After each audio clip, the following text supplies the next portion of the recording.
Do you ever have a page in your notebook that just gets creased that perfect way that like every time you open your notebook or flipping through your notebook, it stops on that page? This is the story of a single page in my notebook that sort of became that creased return to page that has actually benefited me so much. I call this page the Constitution of Connection, and I think everyone should have one of these pages in their notebook. What is this page in short? Well, it's just a list, or like a rambling, I guess, of things I will and will not do with this thing here, which is my iPhone 15 Pro. And it's sort of evolved now into a more like just choices and sort of a framework for how I am going to use tech more broadly. But I figured I'd take you guys through like this Constitution of Connection that I've come up with for myself. I'll give you some pointers on how to write one for yourself, and then break down a couple other things that can help you stay accountable to it and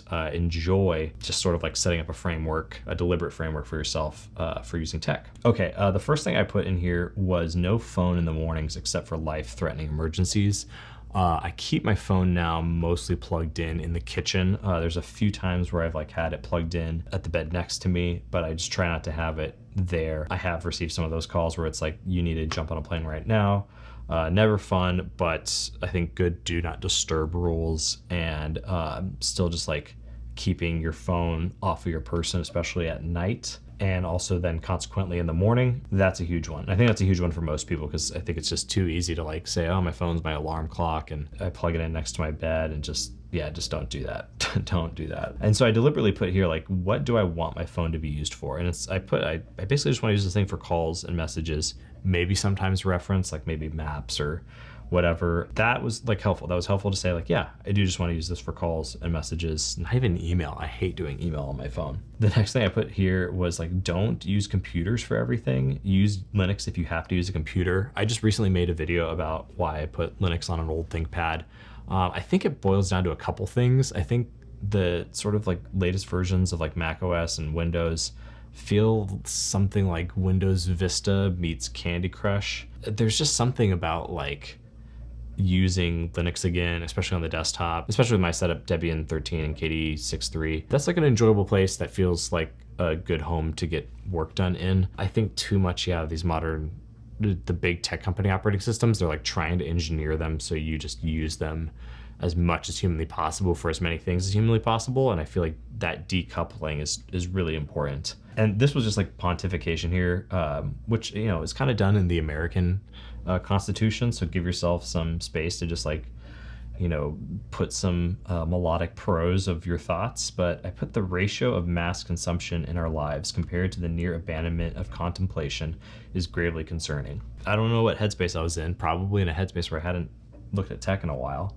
to write something like that. But that helped me really see that, I just want to keep going deeper into contemplation. Contemplation's worthwhile. I can do that much easier with my notebook rather than any screen that I own. But be thinking about what are some of your concerns about why you're writing your own Constitution of Connection. The next thing I put here is never phone while laying down. I remember this was like, I thought this was so cool back when I think I was 18 years old when the first iPhone came out, and I remember like having one and like being able to like lay down in bed and listen to music or whatever. I guess that wasn't that bad, but nowadays it's just like, I just had to put like never phone while lying down. If I'm laying down horizontal, whether that's like on the couch or out at the park or, especially in bed, it's just like, I have that rule for my life that like just never phone while laying down. Notebook for most things, meaning like if I can do something in paper and pen, that's going to be the priority. Linux if I have to use a computer, and then I'm still trying to work my whole like production pipeline off of my MacBook, but I'll get there. This is like, you have the Constitution.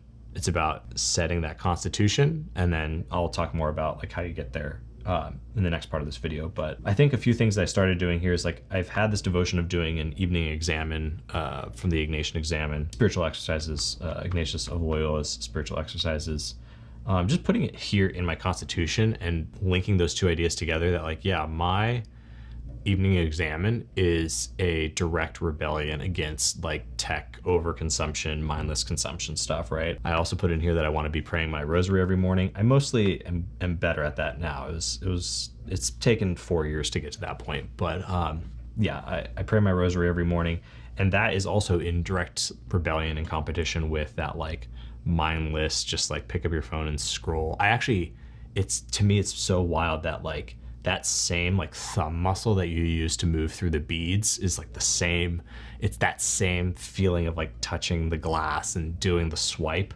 Oh, like when I finally like settled into the rosary and then tried to come back to like, I don't know, using Instagram on my phone or something, I was like, oh, this is like, ugh, like no, like I want that muscle memory to be, yeah, with my rosary, not with some slab of glass that's trying to feed me whatever. The last thing I put on here was just read. Like, and I literally, the note I said to myself is like, you have the greatest reading list ever. And that's not because like I'm awesome. It's just like we literally live in a time where you can go on Project Gutenberg, you can go on standard ebooks and find just like so many out of copyright amazing books to read in English and Latin, in Greek. I'm sure there's plenty of other stuff on there, and there's other services, and just the ability to buy a book, whether it's on Amazon or bookshop.org or wherever you buy your books. Like, it is a great time to be alive and to read just the best works of history. And also, like, even in our modern time, like Substack has been a great place to find new people to read. I also write on Substack, so I'll link my Substack down below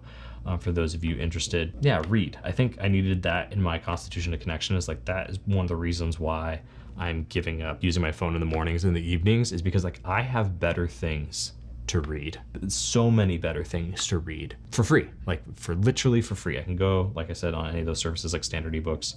Standard Ebooks is probably my favorite right now, and download an amazing book. I actually recently just finished reading Anne of Green Gables, and I picked that book up. That's not a book I probably would have bought, but I picked it up because I just had my second kid, first daughter, and I was terrified because I'm like, I know and love my wife, but I'm like, I know nothing about like little girls.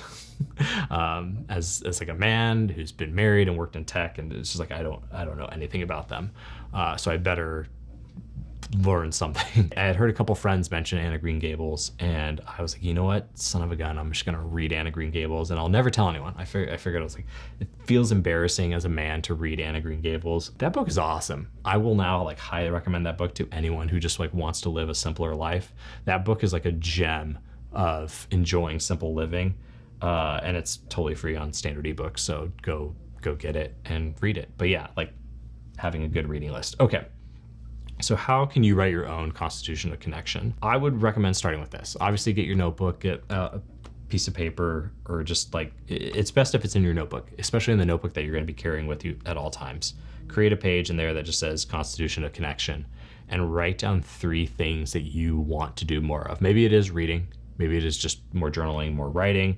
Maybe it's some kind of devotion. I think everyone should have some type of devotion. Definitely doesn't have to be the rosary or like something from the Ignatian spiritual exercises, but like have a devotion that you return to often that is life-giving and allowing you to develop that depth in your beliefs and your faith. That's been one of the richest things I've ever done, is pick up the rosary and also the evening examen from St. Ignatius. So have those things, right? Like have that devotion.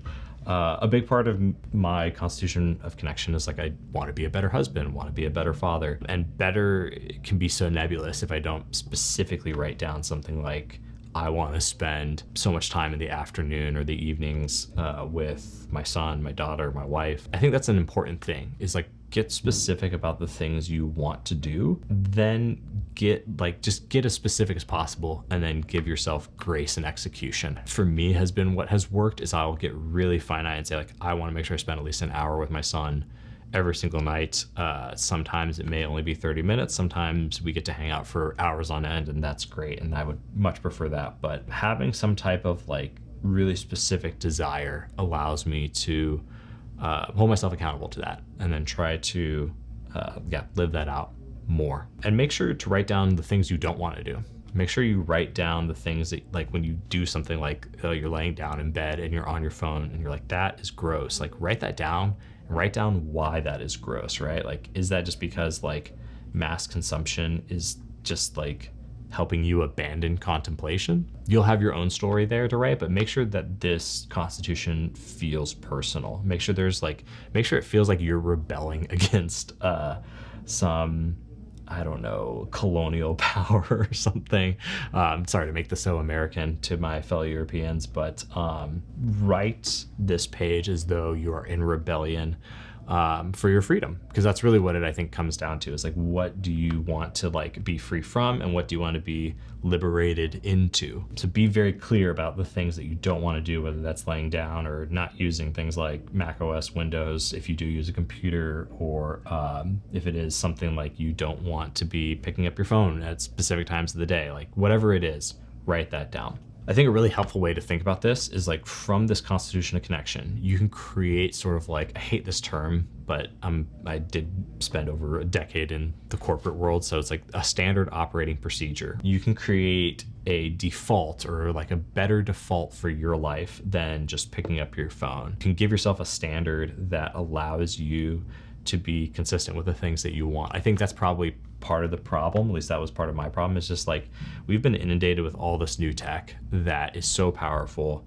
and can be used for good. I don't want to like overall condemn anything in the tech space, or at least nothing that can be used for good, but I think we have to have sensible standards. We have to have like deliberate defaults, and like we have to write those things for ourselves. We're now human beings interfacing with supercomputers that just happen to be in our pants. It's still a wild idea to me, even though I was a part of helping bring this future, I guess, to be. So I guess that's why it's important for me to make sure it's a good one. But be thinking about how your constitution evolves into those deliberate defaults for your life, and feel free to write more of that out. Like, I'll give yourself more pages after you've built this first page to keep reflecting and thinking on this. I know I have several pages where I've sort of evolved this to be thinking more about, again, like family life things, and things about like my writing and my book that most recently came out, and the next book that I'm working on, and things for this YouTube channel, my Substack, and all of that comes back to this constitution of connection that I'll probably revise again by the end of this year, and I can share that with you all, but that is something worth considering. I'll also say this, you can absolutely use this constitution of connection in conjunction with like a habit tracker. So anyone who's done bullet journaling or like habit tracking in your like notebook or even on your phone, you can use your constitution to drive sort of that habit tracker. And rather than just having like a binary on off switch for like, did I fulfill this discipline or this habit for this day, you can get more of a story around not just what you want to do, but what you don't want to do. And I found that like, if I want to keep a habit, I need to have both what I don't want to do and what I want to do, and make sure that like opposition is very clear, and I have a lot of clarity about like what I'm not supposed to be doing and what I am supposed to be doing. Because if I don't have one of those things, I'll usually just end up sort of floating between the two, and ultimately giving in to like basically end up doing what I don't want to do. Finally, you should put together a really good reading list. You should actually put together a reading list that you feel like is so good it is overwhelming. Again, standard ebooks is great. Project Gutenberg has also been a helpful resource. I just like going on Substack and finding other people's like lists of books that they've read the past year, or like roundups that are done, and really give yourself like the ability to put together a reading list that feels like something you could not do this year, but that you're really excited to read, with a lot of variety. So that's something that I do in all of my notebooks. Let's see if I can find my reading list. There it is. Okay. Yeah, so my reading list here, I guess I can move my phone out of here. And I still need to update this because there's a couple more books that I've added recently. Every year, I don't get to all the books that I want to read, but if something like piques my interest, I will put it on the list. And that's kind of how the Anna Green Gables thing popped up at the beginning of the year. We found out we were having a little girl, and I had heard like my wife's cousin talk about the book, and like some other friends talk about this book, and like our neighbor talk about this book. I was like, you know what, fine. Like, I'll put that on the reading list. I may never get to it. And sure enough, I got to it, read it, enjoyed it. Wonderful. But give yourself a space to collect a reading list. In my larger notebook, I actually put down who recommended that book to me, and like what intrigued me most about it. And then I'll try to like write up a couple of my favorite lines from it in my big A5 notebook. This little A6 here is just kind of for quick reference, but have a really good reading list. I had this experience just this past week where it was like, oh, do I just want to watch more YouTube on my phone? I guess there's something to be said about YouTube. I enjoy watching YouTube videos. I obviously make videos here on YouTube, but I don't want to be watching YouTube first thing in the morning, definitely not the last thing before I go to bed. I want to be reading something and allowing myself to slow down. Like, I think that's one of the really good things about reading is it allows you to slow down with an idea, develop that idea, just allow yourself to slowly enjoy something. I guess savor is probably the right word for that. But yeah, it is easier than ever to have a really good reading list. I'll actually link in the description below. I don't think I've done a write-up on my 2025 reading list yet. I will link whatever my most recent reading roundup video or post on Substack was. Like I said, I just recently finished Anne of Green Gables. What else did I also recently read through? I was reading White Mirror, which was put out by O'Shaughnessy Ventures. It's kind of like a strange sci-fi thing. I did read The Martian finally also this year too. I've been meaning to do a reread of Light from Light by Bishop Barron. I don't know why that's been on my mind lately, but that's definitely something I want to do. And I'm still working on Chesterton's What's Wrong with the World. That has been very interesting, especially in light of Pope Leo XIV and sort of the renewal and the interest in Rerum Novarum. So it's things like that. Anyway, I could go on about this list forever, but this Constitution of Connection page, let's see if I can pull it back up. Yeah, there it is. Let me know down in the comments below if this is something that you end up trying out, or if you have something similar to this, and let us know like what are some of the things you don't want to do and do want to do with your technology, and how you're going to use analog tools like a pocket notebook or some type of notebook writing tool to accomplish those things. I'm really curious because I'm sure there's probably more people who are doing writing and music and video production stuff, but also hopefully raising families and building devotions and enjoying life to the fullest. So with that, I just want to say thank you to everyone who has subscribed to this channel. If you haven't yet, please do so. It does help me out a lot. And to everyone who already has, thank you so much. And be kind both in life and in the comments below. Like this video to send good vibes across the internet. We'll do it again soon. All right, later.